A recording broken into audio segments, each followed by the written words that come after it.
Hello friends, welcome back to Vedic channel. ಇವತ್ತಿನ ವಿಡಿಯೋದಲ್ಲಿ ನಾವು ನೀಟ್ ಎಕ್ಸಾಮ್ ಬಗ್ಗೆ ಸಂಪೂರ್ಣ ಮಾಹಿತಿ ನೀಡ್ತಾ ಇದ್ದೀವಿ. ತುಂಬ ಇನ್ಫಾರ್ಮೇಟಿವ್ ವಿಡಿಯೋನ ಸ್ಕಿಪ್ ಮಾಡದೆ ಎಂಡ್ವರೆಗೂ ನೋಡಿ. ಅದಕ್ಕೂ ಮುಂಚೆ ಯಾರೆಲ್ಲ ನಮ್ಮ ಚಾನೆಲ್ನ ಸಬ್ಸ್ಕ್ರೈಬ್ ಮಾಡ್ಕೊಂಡಿಲ್ಲ ಸಬ್ಸ್ಕ್ರೈಬ್ ಮಾಡ್ಕೊಳ್ಳಿ. ಹಾಗೆ ಬೆಲ್ ಐಕಾನ್ ಮೇಲೆ ಪ್ರೆಸ್ ಮಾಡೋದನ್ನ ಮರಿಬೇಡಿ.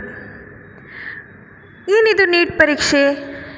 ತುಂಬ ಜನರಲ್ಲಿ ನೀಟ್ ಈಗಾಗಲೇ ರಿಸಲ್ಟ್ ಕೂಡ ಬಂದಿದೆ, ನೋಡ್ತಾ ಇದ್ದೀವಿ ಎಲ್ಲ ಕಡೆ. ನೀಟ್ ಪೇಪರಲ್ಲಾಗಿರ್ಬೋದು, ಟಿ ವಿ ಚಾನೆಲ್ಸಲ್ಲಾಗಿರ್ಬೋದು, ನೀಟ್ ಈ ಎಕ್ಸಾಮ್ ಏನಕ್ಕೆ ಅನ್ನೋದನ್ನ ಸಂಪೂರ್ಣ ಮಾಹಿತಿ ಕೊಡ್ತಾ ಇದ್ದೀವಿ.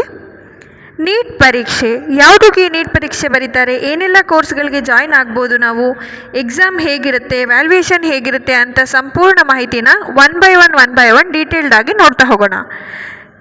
Neat national eligibility cum entrance test ಅಂದರೆ ರಾಷ್ಟ್ರೀಯ ಅರ್ಹತಾ ಮತ್ತು ಪ್ರವೇಶ ಪರೀಕ್ಷೆ.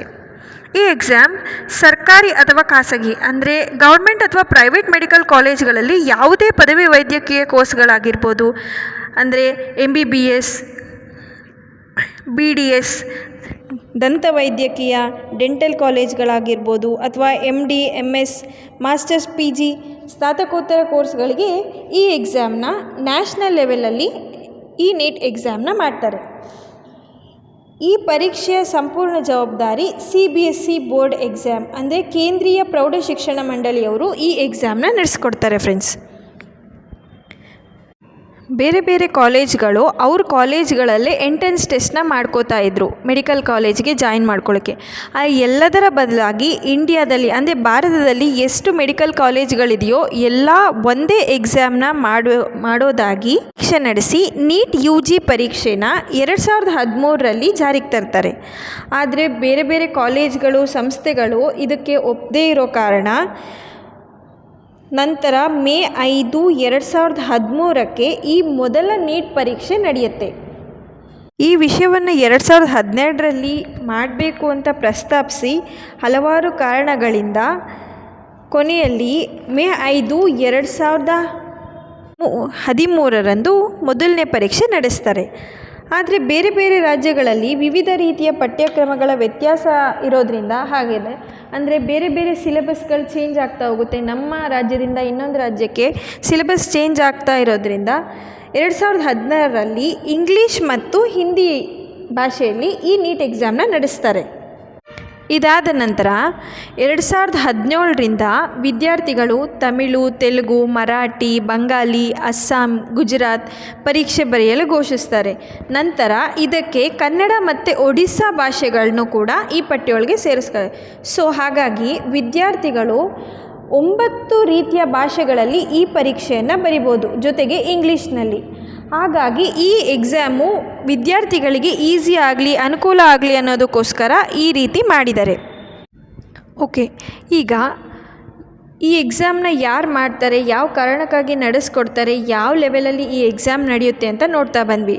ಹೇಗಿರುತ್ತೆ ಈ ಪರೀಕ್ಷೆ, ಯಾವ ಥರ ಅಟೆಂಡ್ ಮಾಡಬೇಕು ನಾವು, ಯಾವ ರೀತಿ ಕ್ವೆಶನ್ಸ್ ಇರುತ್ತೆ, ಎಷ್ಟು ಮಾರ್ಕ್ಸ್ ಅಲಾಟ್ ಆಗಿರುತ್ತೆ ಅಂತ ಒನ್ ಬೈ ಒನ್ ನೋಡ್ತಾ ಹೋಗೋಣ. ಫ್ರೆಂಡ್ಸ್, ಇದು ಈ ಎಕ್ಸಾಮ್ ಇದೆಯಲ್ಲ ಕಂಪ್ಲೀಟ್ ಆಫ್ಲೈನ್. ಈ ಎಕ್ಸಾಮ್ ಆನ್ಲೈನಲ್ಲಿ ಇರೋದಿಲ್ಲ, complete pen and paper exam ಆಗಿರುತ್ತೆ. ಇದರಲ್ಲಿ 180 ಮಲ್ಟಿಪಲ್ ಚಾಯ್ಸ್ ಕ್ವೆಶನ್ಸ್ ಇರುತ್ತೆ. It is complete objective question.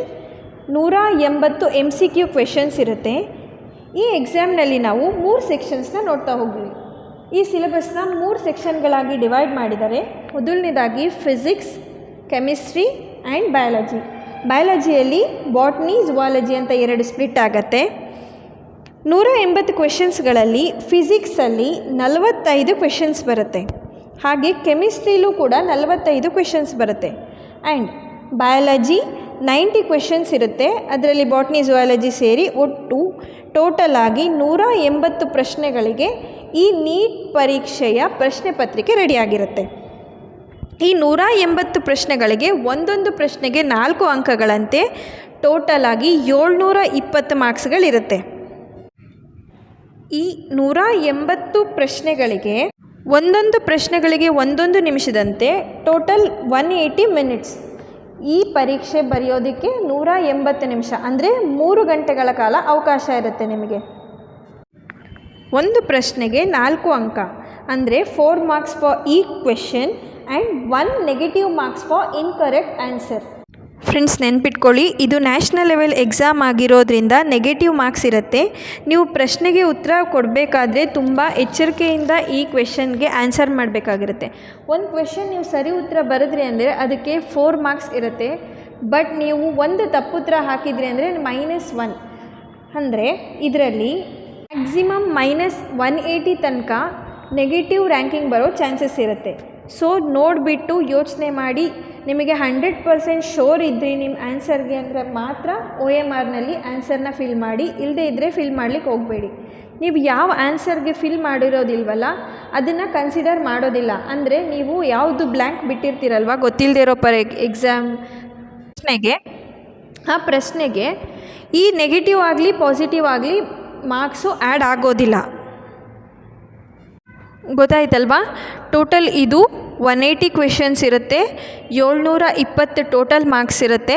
ಒಂದೊಂದು ಕ್ವೆಶನ್ಸ್ಗೆ 4 ಮಾರ್ಕ್ಸ್ ಅಲಾಟ್ ಆಗಿರುತ್ತೆ. ಹಾಗೆ ಒಂದು ಕ್ವೆಶನ್ಗೆ 1 ಮಿನಿಟ್ ಟೈಮ್ ಇರುತ್ತೆ. ಇದರಲ್ಲಿ ಫಿಸಿಕ್ಸ್, ಕೆಮಿಸ್ಟ್ರಿ, ಬಯಾಲಜಿ, ಫಿಸಿಕ್ಸಲ್ಲಿ 45 ಪ್ರಶ್ನೆಗಳು, ಕೆಮಿಸ್ಟ್ರಿಯಲ್ಲಿ 45 questions and in biology 90 questions, botany and zoology ಇರುತ್ತೆ. Complete pen and paper exam ಆಗಿರೋದ್ರಿಂದ OMR ಶೀಟ್ನ ತುಂಬ ಜಾಗೃತಿಯಿಂದ ಫಿಲ್ ಮಾಡಬೇಕಾಗತ್ತೆ. ನಿಮಗೆ ಆನ್ಸರ್ ಗೊತ್ತಿದ್ದು ಆ ಪ್ರಶ್ನೆ ಸರಿಯಾಗಿದ್ದರೂ ನೀವು OMRನಲ್ಲಿ ಕರೆಕ್ಟಾಗಿ ಫಿಲ್ ಮಾಡಲಿಲ್ಲ ಅಂದರೆ ನಿಮ್ಮ ಮಾರ್ಕ್ಸ್ನ ಕಳ್ಕೊತೀರ. ಸೊ ನೀವು OMRನ ಫಿಲ್ ಮಾಡುವಾಗ ತುಂಬ ಎಚ್ಚರಿಕೆಯಿಂದ ಫಿಲ್ ಮಾಡಬೇಕು. ನೀವು OMRನ ಬ್ಲೂ ಅಥವಾ ಬ್ಲ್ಯಾಕ್ ಪೆನ್ನಲ್ಲಿ ಫಿಲ್ ಮಾಡ್ಬೋದು.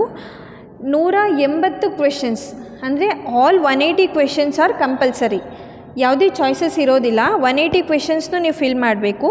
There is no negative marks for unattempted questions. ನಾನು ಈಗಾಗಲೇ ಹೇಳಿರೋ ಹಾಗೆ ನಿಮಗೆ ಆನ್ಸರ್ ಗೊತ್ತಿಲ್ಲ ಅಂದರೆ ಆ OMR ಮೇಲೆ ಫಿಲ್ ಮಾಡೋಕ್ಕೆ ಹೋಗಬೇಡಿ. ಅದು ಯಾವುದಕ್ಕೂ ಕನ್ಸಿಡರ್ ಆಗೋದಿಲ್ಲ. ಪಾಸಿಟಿವ್ಗೂ ತೊಗೊಳ್ಳೋದಿಲ್ಲ, ನೆಗೆಟಿವ್ಗೂ ತೊಗೊಳ್ಳೋದಿಲ್ಲ. ಅಂದರೆ ನಿಮಗೆ ಉತ್ತರ ಗೊತ್ತಿದೆ ಅಂದರೆ ಮಾತ್ರ ಫಿಲ್ ಮಾಡಿ, ಇಲ್ಲ ಅಂದರೆ ಅದನ್ನ ಫಿಲ್ ಮಾಡಲಿಕ್ಕೆ ಹೋಗಬೇಡಿ.